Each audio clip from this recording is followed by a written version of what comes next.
Noong unang panahon, sa mga masukal na kagubatan ng Pilipinas, naninirahan ang isang kakaibang nilalang na tinatawag na kapre. Siya ay isang napakatangkad na nilalang, may maitim na balat, mapulang mata, at mahaba at magulong buhok. Madalas siyang nakaupo sa mataas na puno ng balete o mangga, naninigarilyo ng tabako na nagbibigay ng matapang at kakaibang amoy. Ayon sa mga matatanda, ang kapre ay hindi palaging masama. Madalas, siya ay isang tagapagbantay ng kagubatan. Pinoprotektahan niya ang mga puno laban sa mga taong pumutol ng walang pahintulot.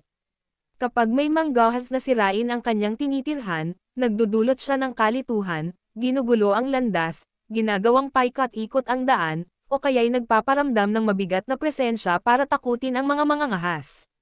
Ngunit may mga kwento ring nagsasabing ang kapre ay marunong magmahal. Kapag siya'y umibig sa isang dalaga, lagi niyang sinusundan ito mula sa malayo, pinagmamasdan habang naglalakad pauwi sa gabi. Minsan, nagpaparamdam siya sa pamamagitan ng kakaibang amoy ng tabako o kaya namay sa pamamagitan ng mahinang halakhak mula sa dilim. Sabi ng matatanda, kung makakakita ka ng malaking anino na nakaupo sa sanga ng puno at makarinig ng boses na parang nagmumula sa malayo, huwag kang matakot, baka isa itong kapre na nagbabantay lamang. Pero kung ikaw ay masama ang balak, mag-ingat ka, dahil maaaring iligaw ka niya ng tuluyan sa gubat, hanggang sa hindi ka na muling makabalik.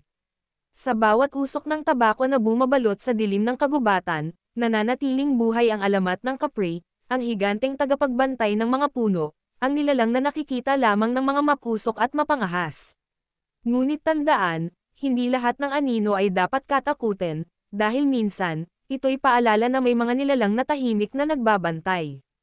Kung sakaling maramdaman mo ang amoy ng tabako sa gitna ng gabi, baka hindi ka nag-iisa.